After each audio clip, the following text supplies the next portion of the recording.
إن الحمد لله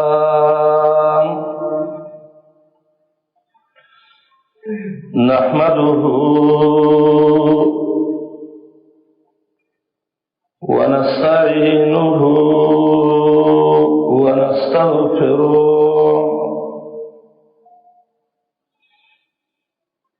ونعوذ بالله من شرور أنفسنا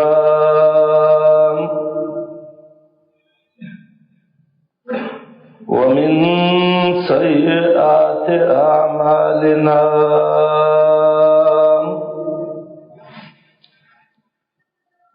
من يهده الله فلا مضل له ومن يضلل فلا هادي له وأشهد أن لا إله إلا الله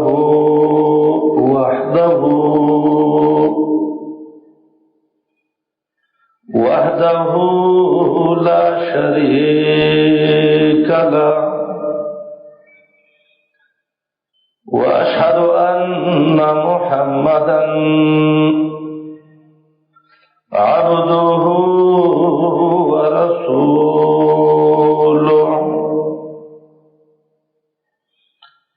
صلى الله تعالى عليه وعلى آله وأصحابه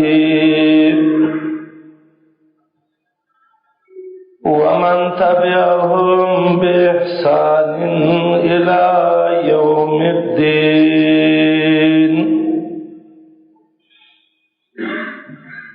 أما بعد فأعوذ بالله السميع العليم من الشيطان الرجيم من همزه ونفخه ونفسه ومن أحسن قولا ممن دعا إلى الله وعمل صالحا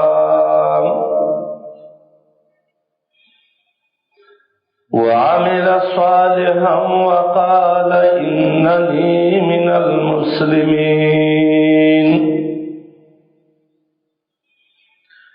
ولا تستوي الحسنة ولا السيئة ادفع بالتي هي أحسن فإذا الذي بينك وبينه عداوة كأنه ولي حميم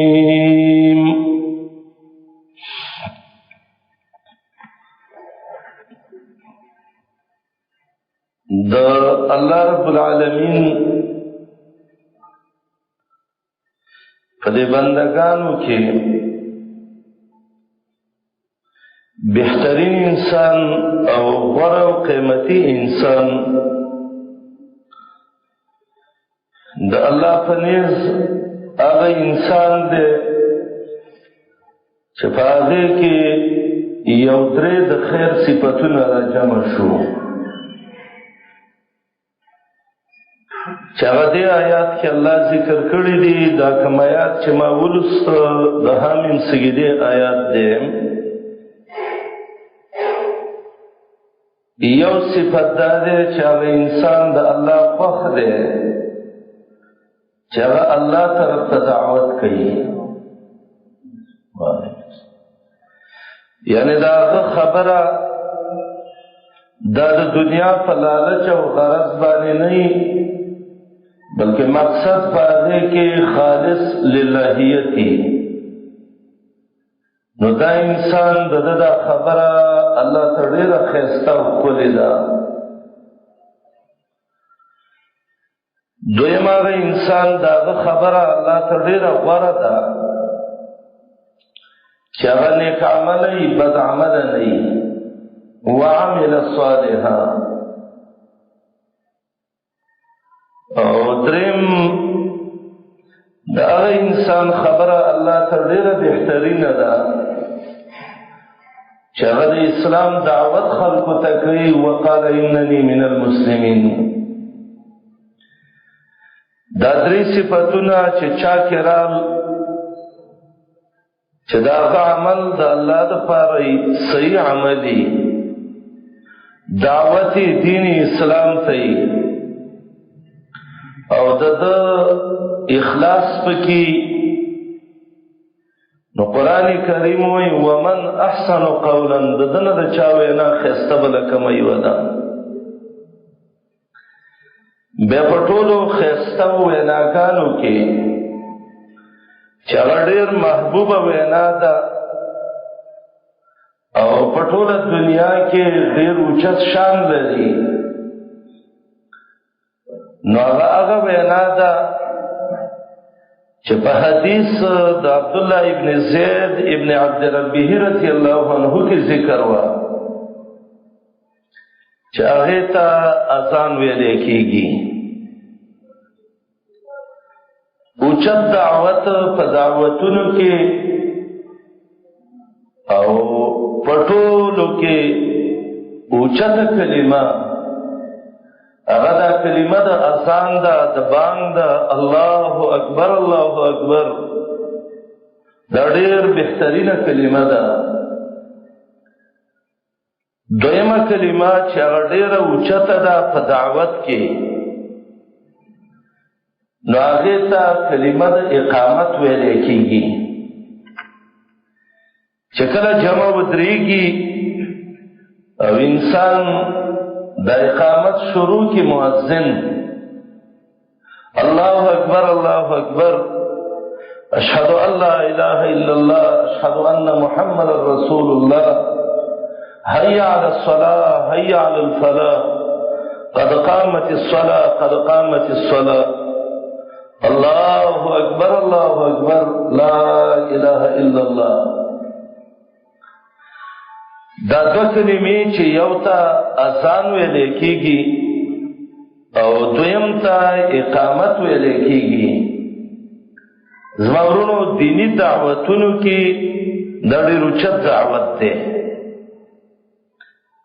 دې وجه نه یو حدیث کې راغلی دی چې الله به تر هغه وخت پورې قیامت نه قایموي چې تر کوم وخت پورې د الله اکبر اواز په دنیا کې ویل کېږي. لا تقوم الساعه حتى يقال في الارض الله الله. او دا مسائل من بیانول، من ویل د منځ احکام او دا غي متعلق چې کوم دینی مسائل دي دا غي وضاحت هم شروع کړو. او په ادب کې دا و چې موږ د خپل دین باندې پوه شو او د خپل دین کې زمونږ استاد سے بصیرت حاصل شي او د نبی کریم صلی الله علیه وسلم په طریقه باندې شي. نو د دې نه مخکې خطبو کې د اذان متعلق چې کوم مسائل وو الحمدللہ هغه ختم شوی. نو څنګه دویمه مسله شروع کوو چې هغې ته مسائل د اقامت ویل کېږي. ځوابونو که موږ شپه او ورځ د فضایل ویو چې دې شي کې دونه فضیلت دی او دې کې دومره فضیلت دی او دې کې دومره فضیلت دی، نو سیده د عملونو سره بم شوق پیدا شي. یو سړی عمل نه پیژاندلی نو بیا د عمل په خوند باندې نه پوهېږي. یو سړی درته لګیا یو ته ورته وایي چې فلاني ته چې ګاډی سټارټې داسې به وکړې او چې بوزې داسې به وکړې او ښه درس دې ورله ورکړه، خدای په دې باندې نه ډریور کېږي چې ته ورله چابي ورکړې چې اوس دې ګاډي ته وخېږه او دا ګاډی به دې په کندې ته غورځولې. دغه شان دا دیني احکام دي ترڅو پورې چې دینی مسائل موږ نه پیژاندلي د یو مسلې نو موږ او تاسو د خپل دین نه صحیح نشو خبرېدلې. نو نن خطبه کې موږ ان شاء الله د اقامت مناسب احکام ذکر کوو. دا اقامت چې ده اهل علم وایي دا د مصدر صيغه ده او خپل معنی ده ودرول. اقام الصلاه، اقام الصلاه، اقيمت الصلاه، احادیث او قران کې راځلي دي. او اقامت ته څه اقامت ویل کېږي چې دا په هغه وخت کې کېږي چې کوم وخت کې جمع او جماعت ودرېږي. نو کله چې جمع ودرېږي نو دې وخت کې اقامت شروع کېږي. شریعت کې اقامت څه ته وایي؟ الاعلام بالقيام الى الصلاه بألفاظ مأثورة على صفة مخصوصة. علماء وی خبر ورکول په ودرېدلو د جمع باندې چې لکه جمع ودرېدله خدا به خاص الفاظو باندې او په خاصو صفتونو باندې وي. کله دا جمع ودرېږي او یو سړی دا باندې وي چې لکه جمع ولاړه راشي نو سید مونږ ته دعوت ورکړه، خدای د پیغمبر خلاف وکړه، دا په ګناهګار شو. عبدالله بن عمر رضی الله عنه وخت کې دغه سبان رسل اقامت سره आवाज شوه الا ان الصلاه قد اقيمت، جمع ودرېدله. عبدالله بن عمر لون شوه هغه وخت کې خو ویلي چې اخرجوا بنا من هذا المبتدع، منګه د دې بدعتي د خوانه وباسي. دې جمعه کې خو بدعات وشو او په مسجد البدع کې به مونږ نه کې نو دې نه منګه وباسي. نو د اقامت د ځان نه بم کلمې نه جوړې چې فلانی راځي او جمع طلاق تیار ده هي علی خیر العمل په خطر طریقه باندې راشي. نه هغه الفاظ به چې کوم الفاظ شریعت کې نقل دي د دې وجه نه علم بین ناشنا خبرې ذکر کوي. وای بعضې خلک چې اقامت شروع کوي او یا اذان شروع کوي وای دا مخکې وای چې بسم الله الرحمن الرحیم، الله اکبر الله اکبر الله اکبر الله اکبر، اقامت شروع کی. کم خیال کړئ بعضې علاقو کې داسې دي کله چې بانګ او اقامت کېږي نو د دې نه مخکې به سر کړو سپیکر ته ودرېږي او غږ وکړي چې الصلاة والسلام علیک یا رسول الله او یا حبیب الله او یا نبی الله او یا کلیم الله. څوک یو څه وایي او څوک بل څه وایي. او بعضې علاقو کې داسې کله چې اذان او اقامت شروع کېږي نو مخکې اعلان وکړي ایها المسلمون علی خیر عملنا. افریقایي ملکونو کې وای دا واز کېږي اے مسلمانانو راشئ یو ښه عمل دی او دې ته راجمع شئ. خو دا طریقې ټولې خلاف سنت دي.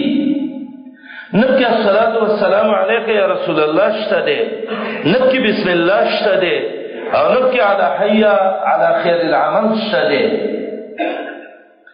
او بعضې خلک د افریقي ملکونو کې وای دا آواز کوي چې هلمو الى دعوة مستجابه، یو داسې دعوت ته راشئ چې هغه قبول شوی دعوت دی. خو علم وایي دا ټول بدعات طریقې دي. ولې؟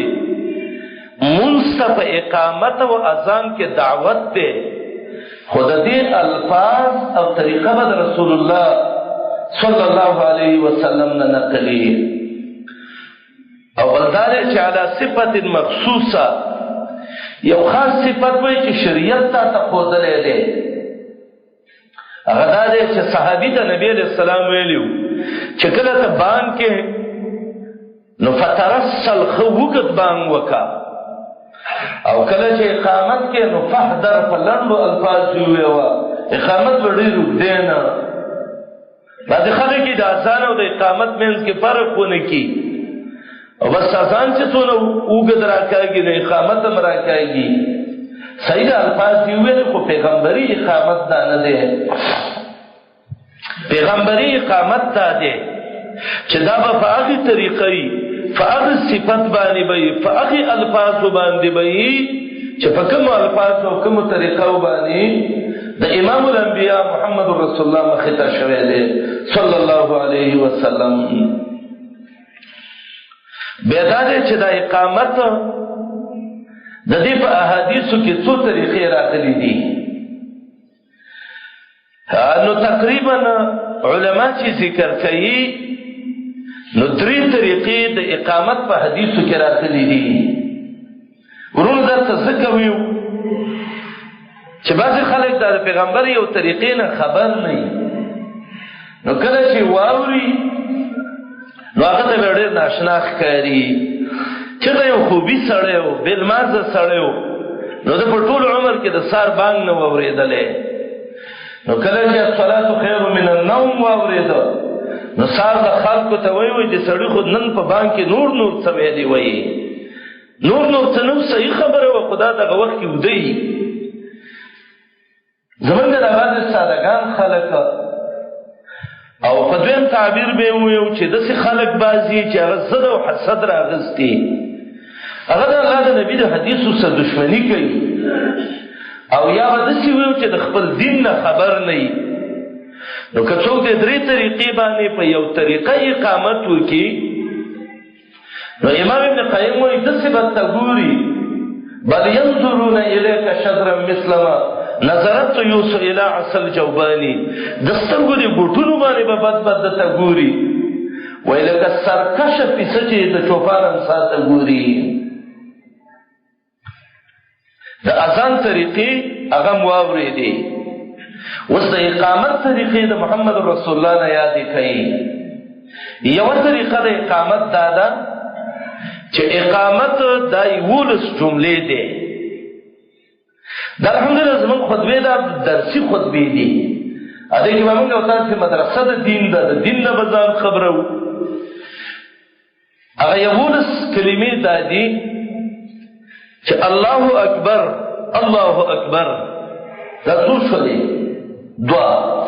اشهد ان لا اله الا الله دا درې. اشهد ان محمد رسول الله څلور. حي على الصلاه پنځه. حي على الفلاح شپږ. قد قامت الصلاه بے قد قامت الصلاه څو شولې؟ بے الله اکبر بیا الله اکبر او بیا لا اله الا الله. دا 11 کلمې د اقامت دا په حدیث د عبدالله ابن زید ابن عبد ربه رضی الله عنه کې راغلي دي، او دې ته افراد الاقامه وایي چې د اقامت په مفرد وایي. او تقریبا اووه حدیثونو کې په دې طریقه باندې اقامت نقل شوی دی چې هغه امام زیلعي رحمت الله علیه دا هغه کتاب دی نصب الرایا چې هغې کې زیلعي دا په اووه احادیثو باندې دا نقل کړی دی. لکه یو حدیث پکې دا دی چې عبدالله ابن زید ابن عبد ربه رضی الله عنه روایت کې دا دی انس رضی الله عنه وایي چې امر بلالا ان يشفع الاذان ويوتر الاقامه الا الاقامه. دا روایت امام بخاری امام مسلم راوړی دی. انس وایي نبی علیہ السلام بلال ته ویلي چې بلاله ته به اذان شفع کې.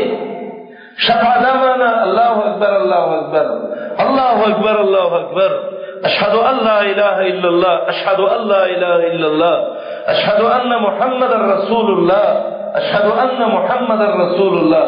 دا به دوه ځله و ايوتر الاقامه او اقامت به وتر کې الله اکبر الله اکبر اشهد ان لا اله الا الله اشهد ان محمد رسول الله حي على الصلاه حي على الفلاح الا الاقامه چې راغلی دی نو قد قامت الصلاه دا به دوه ځله. دا یو حدیث د انس رضی الله عنه کې راغلي دي. دویم حدیث د عبداللہ بن عمر رضی اللہ عنہ دے باب کے چھے امام ابو داود و نسائی و امام دارمی راوڑے دے وَإِكَانَ الْأَذَانُ عَلَى عَهْدِ رَسُولِ اللَّهِ صَلَّى اللَّهُ عَلَيْهِ وسلم مرتين وَالْإِقَامَةُ مرتا وَإِذَا محمد رسول اللہ زمانہ کی دا اذان کلمے بے دو اخبار کا ولی او اقامت بے یو دریم روایت دے باب کے دا ابو محذورہ رضی اللہ عنہ روایت دے چې ابو محذورہ نبی علیہ السلام ته حکم کړو. امام دار قطنی دا روایت راوړی دی چې ایشفع الاذان ویوتر الاقامه چې دا اذان به شفع کې او اقامت به یو کې. څلورم روایت د سلمة بن الاکوع رضی الله عنه دی هغه وی کان الاذان علی عهد رسول الله مثنى والاقامه فرادا نصرائی کې دا روایت ده وای د امام الانبیاء زمانہ کې اذان چې بکیدو نو کلمې په ډول ولې دوه به ویلې او اقامت به یو کوو. او دې کې بل روایت د ابو جحیفه رضی الله عنه ده تقریبا و روایت دې کې راغلي دي چې اقامت به مفردی او اذان با ډبلی یعنی سنگل او مفرد په دې طریقه باندې دا ګڼ روایت دي کې راغلي دي. ظلم باندې الحمدلله حسد باندې کو یو جمعه کې ولاړم یو سړی به یو مرګري او حدیثو یو امام په اقامت وکړ نو دغه مفرد اقامت وکړ الله اکبر هغه امام یا نافوی او یا صدی او یا حسدګر الله يهديه هدايه وافره الله دې ته پوره هدایت وکړي. نو هغه راوګرځي نو سړی ته وای دالو فریدي د کم ځای نه راويستا چې تاسو کې اوس په اقامت کې موږ دالو فرینې شروع کړې چې الله اکبر او اشهد ان لا اله الا الله واشهد ان محمد رسول الله. دا ورګری ماته وکړه ما کېنل چې سلام وګرځوي دالو فری چیرته ده مالک لوفر وته وینو دا محمد رسول الله کړي دا وسیته څنګه وته ویو کې وای دا چاته دا مدري کې وه حدیث راغلي دي بخاری کې دي مسلم کې دي دار قطنی کې دي نصرای کې دي دا ټول کتابونو کې دي اصلي لوفر ته چې کتابونه دي نه دي کتلي زمونږ پیغمبر طریقې ته لوفر ویل دې به سره د ایمان نه خلاصيږي اب الله و آیاته کنتم تستهزئون او دا طریقه په ټولو طریقو د اقامت کې دا غوړه ده. د دې وجه نه د حدیث جمعهتونو کې اقامت په دې طریقه باندې کېږي. دویمه طریقه د اقامت هغه دا ده چې اقامت ولس جملې دي. څو جملې دي؟ ولس جملې دي. څنګه؟ الله اکبر الله اکبر الله اکبر الله اکبر دا څو شولې سلام اشهد ان لا اله الا الله دوزل دا اشهد ان محمد رسول الله دوزل دا او حي على الصلاه حي على الصلاه دوزل دا او حي على الفلاح حي على الفلاح دوزل دا او قد قامت الصلاه دوزل دا الله اکبر دوزل دا او لا اله الا الله دا یوزل. دا څو شولې ولس کلمې په دې طریقه اقامت دغه دي. کچا وکړه موت بد ګوري موت بغض کوي وای خنه د پیغمبر په یو طریقه باندې راتګ وکړه. دا کله چې د انسان د ذهن لک خرابي دغه مشکل جوړيږي. لکه یو سړی دی هغه تبجن دی تبي په ولګي دی نو دې تبجن سړی له کته ګوړه راوړل د خپل خرابه ده دی ویره دی ګوړه کې ستراخت شیو او کله ته مټای راوړم د په خپل باندې بد لګي او کله ته سوچا کبین راوړل چې دا وخه نو دا ویره دی کبین کې څه بدبوئی نه و دا بدبوئی دی کې نه خدای د خپل خرابه ده. بعض انسان دغه د نظر د بعض حیوان خرابي لکه د ماقام خافرک دی د دوز دا نظر داسې دی چې د رڼا سره مخالف دی نو دا چې نور یې نو دی نه راوځي دا چې بند لګېدلی نو دی نه راوځي ولی وای دې نور او دې رڼا کې عیب او نقصان پروت دی ازما د برکتی سترګې دي دا په دې مردار نور نه لګوم به نور ته ګنده وایي خو د سترګې اصل کې خرابي.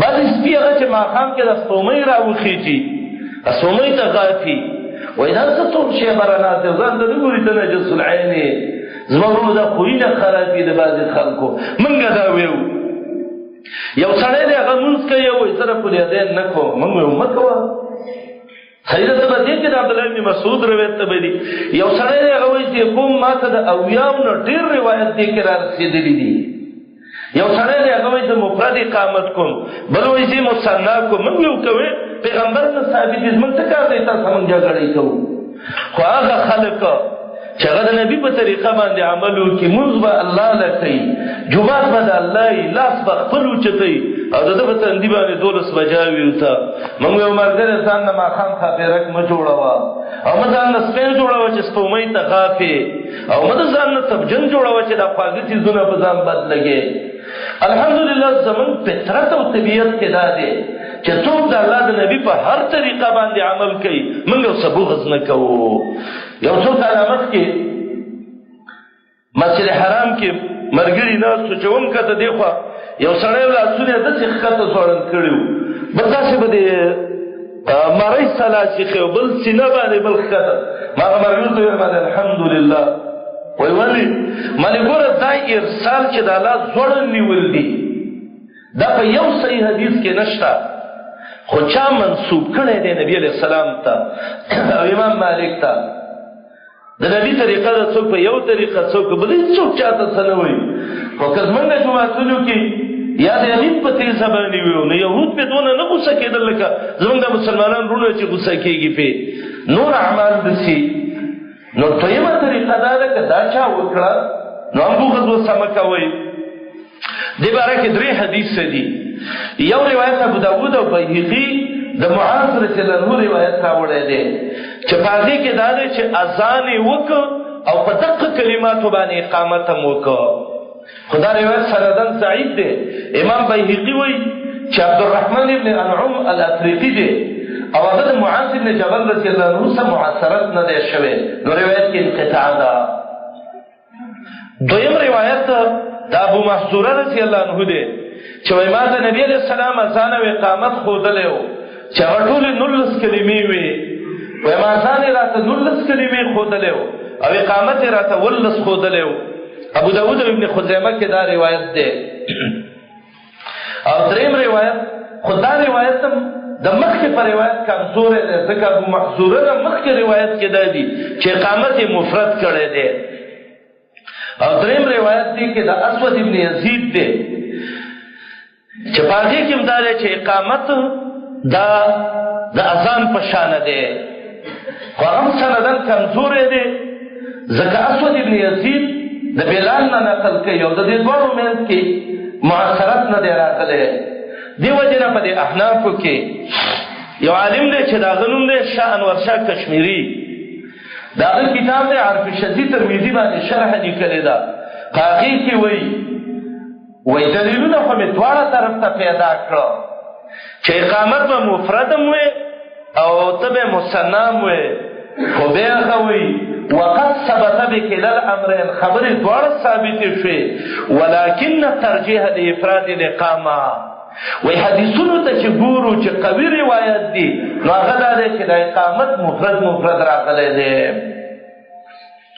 مرقات کې ملا علی قاري لیکلي دي او مرعات کې مبارک پوري لیکلي دي چې بعضې خلک وایي چې دا مفرد اقامت منسوخ شوی دی نو هغه وایي دې خلکو اصله د حدیثو بوی نه دی څکلی او د یړو د پیغمبر د حدیثو نه خبر نه دي قوي چې دی هغه افراد راغلی دی او مثنا نفس په منظره د جواز باندې دی دریمه طریقه د اقامت دا ده او دا ټولو کې لږه کمزورې ده چې اول ځل الله اکبر الله اکبر دا 2 ځلې ویوه الله اکبر الله اکبر اشهد ان لا اله الا الله هم 2 ځلې ویوه دا بل هم تر اخره پورې خو دا یې طریقه مرجوحه طریقه ده نو د اقامت دا 3 طریقې دي چې دا یو مرجوحه ده یو جایز ده یو ډېره غوره ده نو که دې طریقو د نبي باندې هر چا په هر کیفیت باندې عمل وکړه نو زمونږ ورور دی او موږ ورسه ضد او حسد نه کوو او دا موسین دی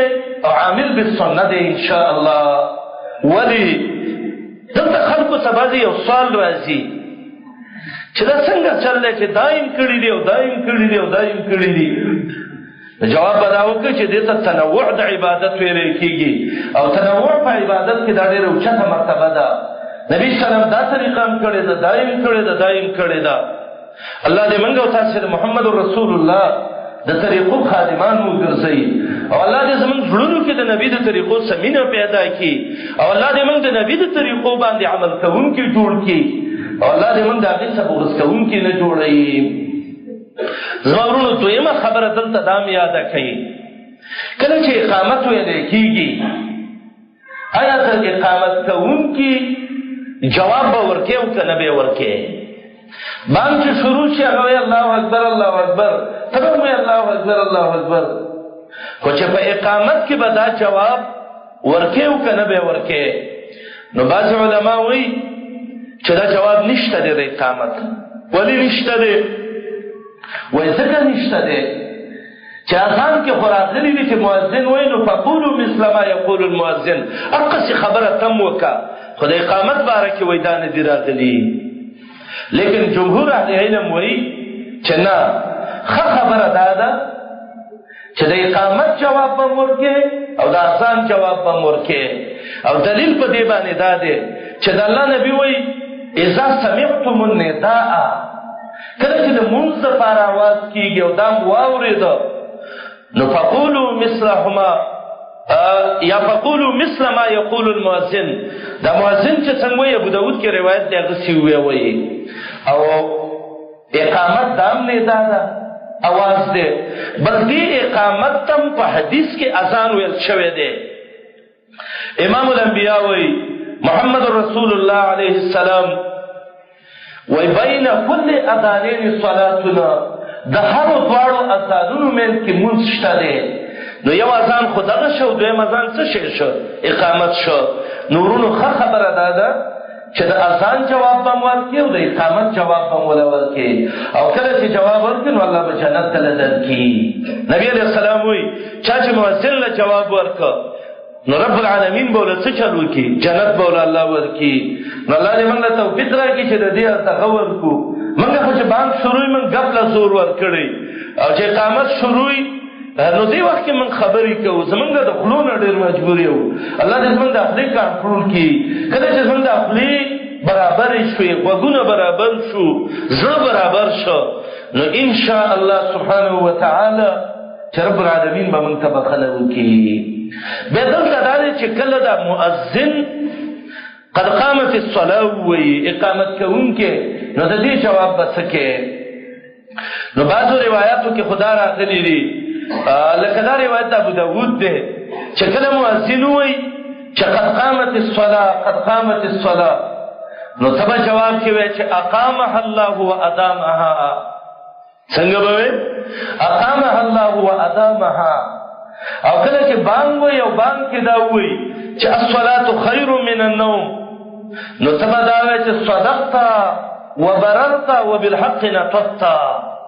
هلکه رښتیا دې ویلې او ښه خبره دې وکړه، په حق باندې دې خوله وخوځوله. وایي دا صدقت وبررت وبالحق نطقت، دا به په بانګ د الصلاه خیر من النوم جواب کې وي. او کله چې اقامت وشي نو د اقامت جواب کې قد قامت الصلاه کې به دا وایي چې اقامها الله وادامها. خو زما ورونو موږ دا یو خبره مخکې ذکر کړې وه چې الحمدلله زمونږ دین ډېر رڼا دی. د دې وجې نه زمونږ د دین د خصوصیت نه دا دي چې زمونږ دین کې سند ضروري دی. امام مسلم مقدمه کې بات ذکر کړی دی چې الاسناد من الدین، دین کې به سند پکاري. ولولا الاسناد لقال من شاء ما شاء، که زمونږ دین کې سند نه وی به چې د چا څه خوښه وی هغه به ویلې. نو دا روایتونه چې موږ په میزان د سند کې راواچل، ارواء الغلیل کې شیخ البانی صاحب لیکلي دي او نور علما هم لیکلي دي چې دا سندن نه دي ثابته. نو چې سندن ثابت نشو نو نب کې اقامها الله وادامها شته دی او نب کې صدقت وبررت وبالحق نطقت شته دی. څه دي؟ فقولوا مثل ما يقول المؤذن، مؤذن چې څنګه وایي مؤذن به وایي الصلاه خیر من النوم، ته به هم وایي چې الصلاه خیر من النوم. لکه خوب پرېږدئ، مونځ غوره دی د خوب نه. مؤذن به وایي چې قد قامت الصلاه، نو ته به ووایې چې قد قامت الصلاه مونځ ودرېده، نو د خپل ځان ته به ووایې چې قد قامت الصلاه. د الله نبي وایي فقولوا مثل ما یقول المؤذن. او دغه روایت چې دي چې اقامها الله وادامها یا صدقت وبررت وبالحق نطقت چې کوم راغلي دي، نو دا سندن ضعیف دي. او الحمدلله موږ په صحیح حدیث باندې عمل کوو. صحیح حدیث چې موږ ته پیدا شو نو ضعیف باندې موږ ته کار دی چې موږ په عمل کوو. زمونږ راغای سادهګان رونه وي یره مولوی صاحب دا تاسو چې وایي دا به صحیح او دا زمونږ د خیر د ضعیفي کنه، نو موږ به د ضعیف عمل وکړو.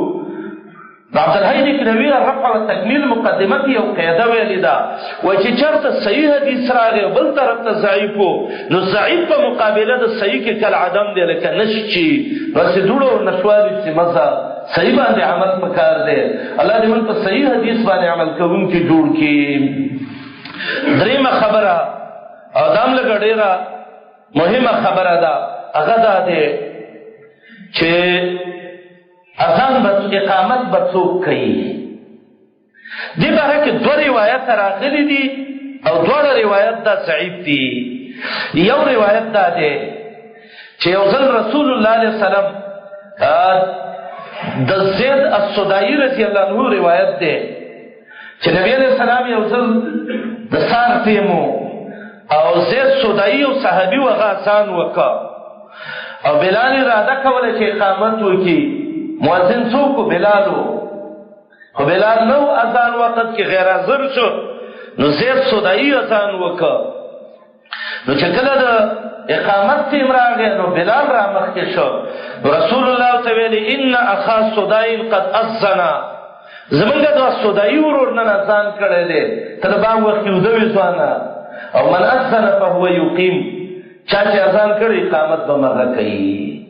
باندې خلکو دا سم تقسیم کړی په ذمہواری باندې چې قضا به د پلاني او اقامت به د بلی وي. دغه روایت په دې کې دا ده چې عبدالله بن زید رضی الله عنه اقامت وکړ او زید رضی الله عنه اذان وکړ. نو دې نه دا معلومیږي چې اذان یو کړی نو اقامت بل شي کولای. خدای روایت د زید سدائی چې کوم نه یا دا بل چې ده سندن دواړه ضعیف دي. اولا ورثدا امام ترمذی رحمت الله علیه وی و امام شافعی رحمت الله علیه ویلی دي چې و اذا اذن الرجل، کله چې یو سړی اذان شروع کا او اذان وکړه نو فهو یقیم، هغه اقامت کوي. او به امام ترمذی وی والعمل على هذا عند اکثر اهل العلم من اصحاب رسول الله ومن بعدهم، د صحابه او د تابعین دغه عملو چې من اذن فهو یقیم. البته دومره یو خبره نشته ده، یو سړی باندې کړی دی اول مرګری ته وای چې پلانې ته څوکا اقامت وکا، هغه به اقامت شي کوله. خو که چېرته داسې یو زوره ورو چې باندې یو کړی و هغه چې بس شروع کوله دا په ورمخ کې شو، نو خیر دی جنگ دی وسنه کوي، بدی دی وسنه کوي، جګړه دی وسنه کوي، اقامت به صحیح دی. او دا ډېر خوشي بیماری ده چې سړی باندې نشي راتللی اقامت ته به نیغ ولاړي. د صحابه او د تابعینو عمل دا چې من اذن فهو یقیم. او یو دوه ورونو، یو جندب نومو او یو اخا جندبو، نو د جندب یې جاړلې نو چاته د بل ورور یې جاړلې نو چاته یې ولې جاړي. وایي اذا تكون کریهه ندعا لها، وایي چې سخت کاري نو ماته آواز کېږي. او اذا يحاس الحيث يدعى جندب، او چې د حلوا تعالی تیار شي ورشي جندب خان ته غږ وکړي. نو دا چې د سار باندې نه پاتېږي او اقامت ته مؤذن اذان اقامت کوي او دا مخ کوي الله اکبر الله اکبر، دغه د خپل باندې لاسي خدل غواړي چې د صحابه عادت دا چې من اذن فهو یقیم. اذان چې څوک کوي نو هغه به صحیح اقامت هم کوي. ازورونه خبره کړې ډېره لویه فائدہ ده. هغه دا چې د یو چا اقامت سره شوقي نو دا خوبم پریدي کنه. ومر ملعنا سهر الليالي، امام شافعي رحمت الله علیه ویلو څوک چې اوچته مرتبه حاصلوي نو دا به شپې شوګيري کی او به وای بغیر القد تكتسب المعالي، اوچته مرتبه حاصله او تکلیفونه نه برداشت کې نو دا ډېر ګرانه خبره ده. بس خبره ده چې چا اذان کو هغه به څه کوي؟ اقامت بم کوي. او د جمعه د مشرانو او خاص کر د اول صف ټیکدارانو الحمدلله چې دا اول صف راځي دې خبره کې به ډېر احتیاط وکړي. موږ او تاسو دې قصې هیڅ پروا نه کوو. موږ اوس باندې کړو کوي به نشریت چې د هر چا یو مقدار ښودلی دی. ان الله یامرکم ان تؤدوا الامانات الى اهلها. الله ته حکم کړی دی چې امانت به خپل ځای ته ارسي. نو چا چې اذان کوو هغه دې تیار اوسېږي چې انشاءالله اقامت به زه کوم. او چا چې اذان نه دی کړی نو هغه خپل زړګي له صبر تلقین ورکړي چې ته صبر وکړه، اذان بل چا کړی دی، مخکې تکلیف بل چا کړی دی، نو پرېږده چې دا وروسته اجر همداسې وشي. دیو وجې حدیث کې راځي د الله نبی به ویلي وایي که دا خلک د اذان او د اول صف په اجر باندې پوهېدلی نو جګړې به یې پرې کړې وې او خڅړې به یې پیچلې وې. الحمدلله موږ او تاسې ورونو زموږ الله دې موږ باندې ورحمېږي، خو موږ د 14مې او 15مې صدۍ مسلمانان دې معاملو کې ډېر کمزوري وو. سلفو به په دې باندې جګړې کولې او د الله نبي یو ځل ویلي وایي لو یجدون مرماتین. مرمات عربۍ کې د ګډې او بیزې دې خپې ته وایي، څوک ورته سوی وایي، څوک ورته خنګرې وایي او څوک ورته پانچې وایي. وایي که د جومات کې چېرته یو دوه پانچې میلاوېدلې نو لاتوها ولو حبوا. داسې په خړپو څوک پراټو به دا خلک جومات ته راتللی، خو نن دغه شی نه میلاوېږي نو د جومات نه هم خلک وروسته کېږي. وایي زه اذان به یو څوک به یې وکړي. نو تاسې سهار کې لږ وختي راپاڅېږئ او د جومات د بالۍ د بره چت ته وخېټئ، نو تاسې به دا بانګونه د مسلمانانو واورئ.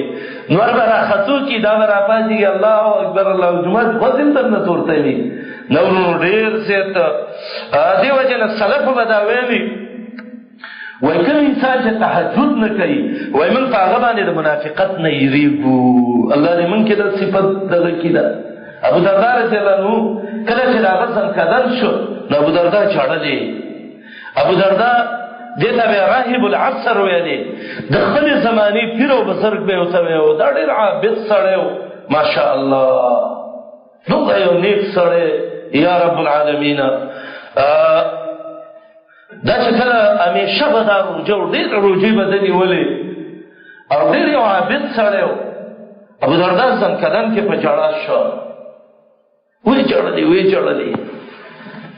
نو چا ورته ویل ابو دردا ولې ژاړې؟ نو هغه ورته وایي والله ما ابکیکم علی دنیاکم، قسم دې د دنیاګۍ باندې نه ژاړم. که تاسې وایئ چې دا به په بچو په ښځو په پټو کټو په دې شیانو پسې ژاړي نو ما ابکي علی دنیاکم، دنیا پسې ژاړم نه.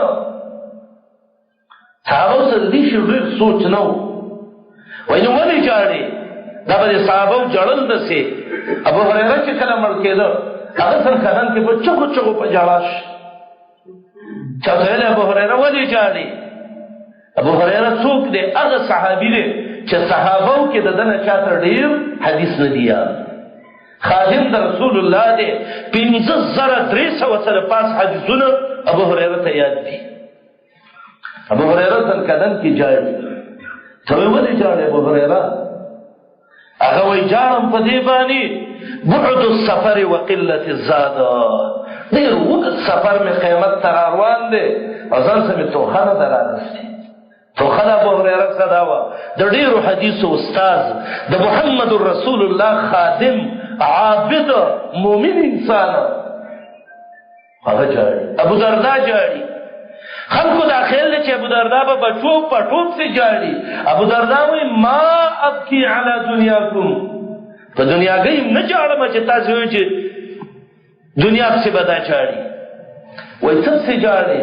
وایي ابکي علی ثلاث، 3 څیزونه مې ژړوي. یا الله ته موږ داسې فکرمند جوړ کړي. موږ څه دا فکر نن نشته ورونو. ښه موږ څه دا فکر دی چې ښځه به مې څه خوري، بچي به څه خوري، او ما 10 او 20 مې نه کړي او 100 مې نه کړي او 100 مې نه کړي او لاک او کروڑ او اربونه نه شو او خلکو وخوړله وایي زه پاتې شوم. موږ څه دا سوچ دی صحابی ابو درداء وی والله ما ابکی علی دنیاکم، قسم په الله ور دنیا سے نه جوړما، درې چیزونه ما جوړی. څو چیزونه ورونو؟ درې چیزونه. درې چیزونه کوم دي؟ کله چې به ګرمي رااله ما به وړي کې په دې اوږدو اوږدو ورځو کې روجې نیولې، سبا به وړی راشي او ابو درداء به نه وي چې روجې ونیسي، نو یو ما دا خبره جوړوي. زمونږ په چې لږه ګرمۍ کې روجه راشي دا ټوکي کې وخه، یا الله دا څه چل دی. ابو درداء جاړي په دې باندې چې سبا به وړی راغلی، د وړي روجې به وي، خو ابو درداء به خاورو خوړلی. دویم ابو درداء په دې جاړي د ژمي شپې به راشي، اوږدې اوږدې شپې به وي، ما به دې کې الله ته ژړل، بندګي به مې د رب کوله. جمعې به راشي د جمعې اوږدې شپې به وي، خو ابو درداء به خاورو خوړلی، مونځ به نشي کولی، ما دا ټکی جوړوي. دریم ابو درداء وایي زه په دې جاړمه ومجالسة قوم صالحین، نیکان جماعتونه، نیکان خلق مومنان به یې، خو ابو درداء به ورسره نه وي. ابو درداء وایي ما ټولې دنیا کې درې خوندونه اخیستي دي چې دا دنیا کې نورې مزې نشته دی. زنانه چې شوملې وکړي که نه د هغې نه څه کوچ راوباسي، زرګر چې کله سونه ولیکي نو د هغې نه زیورات راوباسي. ابو درداء وایي ما د ټولې دنیا مزې درې څیزونه دي، یو دا چې د جمعې په شپو کې الله ته وجاړې او دا اوږدې شپې د رب بندګي وکړي. نن د جمعې شپې شته دی، خو ما ورته اړستن نه پرېږدي، ما ورته کمبلې داسې نیولي وو لکه یلفي چې را باندې چا اچلي. دا څه وجه ده؟ هغه ابو درداء انسان و، منګ وو، هغه هم د رسول الله امتي و، منګ مو یو، هغه هم د جنت تمه کوله او ما ورته ایم کوو. د ابو درداء زړګی په ایمان برابر و او زما ستا زړه مریض دی ورونو. دویم ابو درداء وایي دنیا کې خوند دا دی، خوند چې دا ډېره ګرمي او تب کې الله ته روجې ونیسي. صحابي د نبي علیه السلام ویلي کله چې دې قبر کې کېښودی شي نو د دې لحد یو وحشت دی، د انسان یری بلکل چې را بند شي، او محشر ته چې ور روان شي نو د قیامت کې یو ډېره تنده را روانه ده، یو ډېره ګرمي را روانه ده. ابو ذر ته نبی علیه السلام وایي دوه کاره وکړه ابو ذر، یو دا دی صلی فی ظلمة اللیل رکعتین، توره شپه کې یو دوه رکعته لمونځ وکړه، الله به دې د قبر لحد ته روښانه کړي. وصم یوم الحر الشدید، او چې سخته ګرمي وه روژه ونیسه، الله به دې د محشر ګرمي پې سړه کړي. ابو درداء څه کوئ؟ ومجالسة قوم صالحین، نیکان جماعت دریم ارمان می داده، دیندار خلق بی، دینی خبری بکی. ابو درداء به خاورو خوړلی، ارمان می دی درې خبرو پسې دی. اذانونه موږ نه ولې وروسته کېږي؟ موږ نه د دې وجې نه بانګ وروسته کېږي چې موږ خوب رارستی. دا حدیث ویم بے بس کوم. محمد رسول الله وایي کله چې انسان وده شي شیطان درې غوټې ورکړي ولا، او په دې غوږ یې ټپوي ورته وایي ارقد علیک بلیل طویل، وده شه بچې، وده شه، اوږده شپه ده. چې مؤذن بانګ شروع کړي دا وایي دا به خطا شوی چې د شپې به بانګ کوي.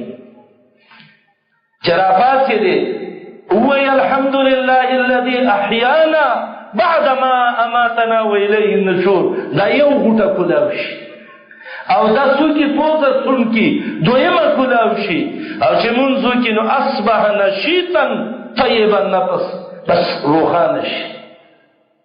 زمونږ وده کېدلم بې دعا، پاڅېدلم بې دعا، دا سوچ من سنه چې زه به د شپې را پاڅېږم رب سوي ومن الليل فتحجد به نافلة لك قم الليل إلا قليلا والمستغفرين بالأسحار كانوا قليلا من الليل ما يحجعون وبالأسحار هم يستغفرون.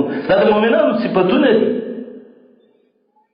اما تویل سلف بویلی چې د شپې مونږ بچا نه کو زمنګ داور کې موږ به د منافقت نه یریدلو. نن بانګونه زمنګ نه خراب زما ورونو اذان چې چا وکړه وختي خو پرې خدا وراغه په هو یقیم اقامت به مغه کوي. الله سبحانه وتعالى دې منګه او تاسو به شیطان زورا ورکی الله دې دا شیطان مونږ ته مغلوب کی او رب العالمین دې زمونږ استاد دې زړونو کې عزم او استقامت د دین پیدا کی. دا درې خبرې د اقامت مناسب دا نه ویلې ان شاء الله کله ژوند راکړ آینده کې به د اقامت یو څو نوري مهمه خبرې چې اقامت کوونکې به کوم ټیم کې اقامت شروع کړي. کله چې اقامت شروع کړي پیغمبر دې وخت کې څه طریقه د نورو خلقو له د زنانو اقامت د قضا شوی منځونو اقامت ان شاء الله کله ژوند راکړ آینده خطبه کې به دا ویو خو کوشش کوئ چې وختي راځئ. الله سبحانه وتعالی دې موږ او تاسو خپل دین باندې پوهه کړي د کتاب او سنت اتباع دې الله زموږ نصیب کړي او هغه زموږ د پیغمبر سنت چې موږ ته ښودلي دي الله دې زموږ او تاسو په بدنونو باندې دا راوي خبره بیدار کړي. اقول قولي هذا واستغفر الله لي ولكم ولسائر المسلمين. يا بلبل الأغصان غرد مدى الأزمان عن أهل وحي الله عن حملة القرآن حياتهم قرآن